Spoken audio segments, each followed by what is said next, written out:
대통령 5년 단임제를 4년 중임제로 바꿉니다. 1987년 헌법이 대통령 단임제를 채택한 이유는 딱 하나입니다. 독재 정권의 장기 집권을 막기 위해서였습니다. 대한민국은 이제 평화적 정권 교체가 자연스러운 나라가 됐습니다. 국민 역량을 믿고 대통령 중임제를 채택할 시점이 됐습니다. 말씀하시는 거 보니까 연임제와 중임제를 섞어서 말씀하시는 것 같은데 아닙니다. 중임제입니다.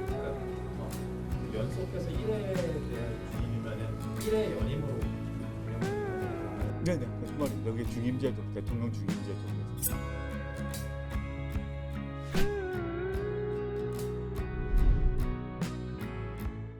윤석열 대통령께서 명예롭게 자신의 임기를 단축하는 데 동의하시고 4년 중임제를 포함해서 저희가 얘기하고 있는 영어로 쓰겠습니다. 7포인트, 7가지 최소 7포인트 개헌에 동의하신다면 지금까지 국정 운영의 실패, 비리, 무능, 무책임에도 불구하고 대한민국 헌법을 바꿨다는 점에 있어서 기여한 대통령으로 역사에 남을 것이라 생각합니다.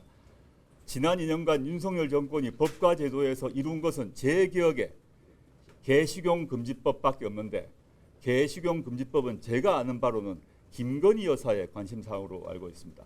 이제 윤석열 대통령이 본인의 결단으로 역사에 남을 결단을 해주시길 바랍니다. 저 2대1 김봉준입니다. 말씀하시는 거 보니까 연임제와 중임제도 섞어서 말씀하시는 것 같은데 아닙니다. 중임제입니다. 그러니까 근데 연속해서 1회에 대한 중임이면은 1회 연임으로 개념으로 적용되는 걸까요? 네네, 그 말입니다. 그게 중임제도 대통령 중임제죠. 그래서 이 말씀입니다. 한 번, 두 번 하고 또 한 번 쉬었다가 네 번째 할 수 없죠. 우리가 뭐 푸틴입니까? 그게 중임. 대통령 중임제는 연속 두 번을 할 수 있대. 1, 2, 3, 4면 세 번째 쉬었다가 1, 2 한 사람이 네 번째 나올 수 있냐는 질문이신 것 같은데 그건 중임제가 아닙니다. 1회 하는 거 연임. 네네, 그렇습니다. 대통령 중임제입니다. 연임. 지금 대통령 상임 중임제는 소급입법을 말씀하시는 것 같은데요. 잘 못 들었으면 뭐예요? 소급입법. 소급입법을 말씀하시는 것 같은데 윤석열 대통령 다음 임기서부터 4년 중임제를 적용하는 방안에 대해서 어떻게 생각하세요? 그 역시 개헌특위에서 논의하겠죠. 개헌특위에서 윤석열 대통령은 임기 5년을 보장해 주고 그 다음 대통령부터 4년 중임제를 한다라는 결정을 개헌특위가 할 수도 있을 것입니다. 그건 저의 권한은 아니겠죠.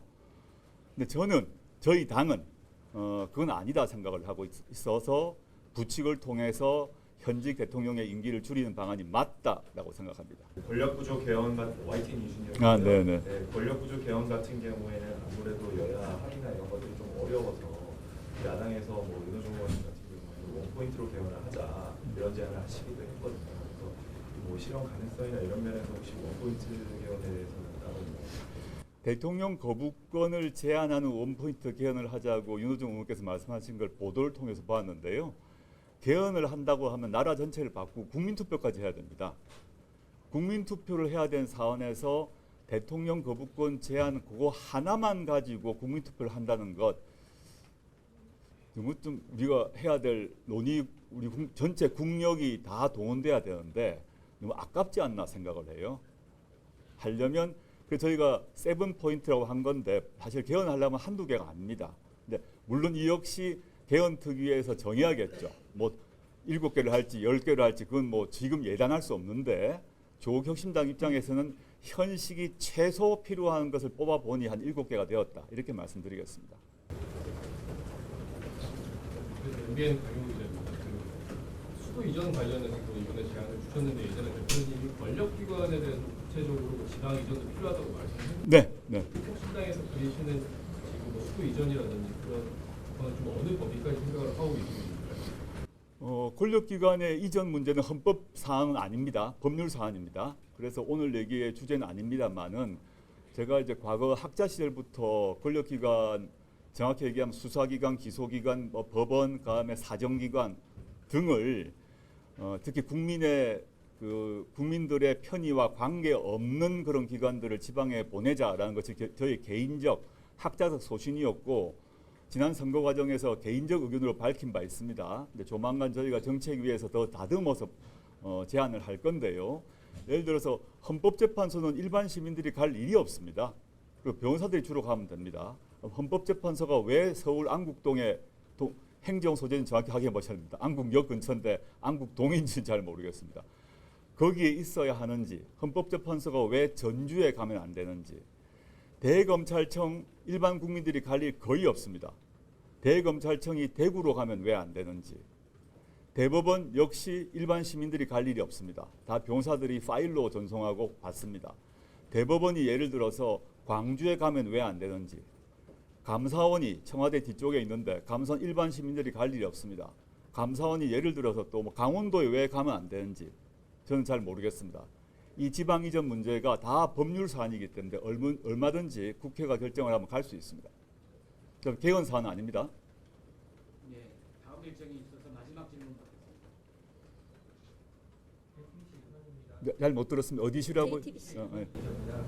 사실상 개헌특위 설치를 하신 걸로 보이고 네네. 개헌하면 곧바로 개헌특위 설치를 공식적으로 옮기는 물론이죠. 물론이고 국회의장님께도 새로 이제 뽑히셨으니까 전달할 것이고요. 지금 이미 그 일당인 민주당에서 개헌특위 얘기를 이미 했지 않습니까? 물론 상세한 내용은 얘기 안 하시고 주로 뭐 대통령 중임제 이런 얘기만 하셨던 것 같은데 저희는 한다 그러면 개헌을 한다는 것은 나라 전체를 바꾸는 건데 이번 기회에 좀 제대로 해보자라는 얘기를 정식으로 제안을 할 것이고 개헌을 위한 법안 내용은 준비가 사실 되어 있는데 물론 저희 당의 입장만 관철될 수는 없겠죠. 국민의힘은 아직까지 개헌특위에 대한 얘기는 밝히신 바 없는 것 같습니다. 근데 지금까지 보면 민주당, 조국신당 그리고 개혁신당은 다 개헌특위를 얘기를 하고 있고 개헌도 필요하다고 말한 바 있기 때문에 국민의 입장은 한번 여기 계신 기자분들이 물어보시죠. 신임 원내대표나 향후에 뽑힐 뭐 당대표님께 그러시면 되지 않을까 싶으네요. 좀 본격화해야 된다고 생각하고 또 제가 기자회견 말미에도 말씀드렸습니다만은 개헌 문제는 뭐 법률가 정치인들의 문제가 아니라 여기 우리 살고 있는 우리 국민들의 생활을 직접적으로 규정하게 됩니다. 그리고 또 여기 살아있는 우리만이 아니라 우리가 죽고 난 뒤에 다음 세대를 규정합니다.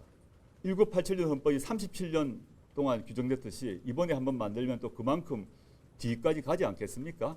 그래서 저는 빨리 미래를 대비해서 미래 세대를 위해서도 개헌 논의를 빨리 시작하자라는 그런 입장입니다.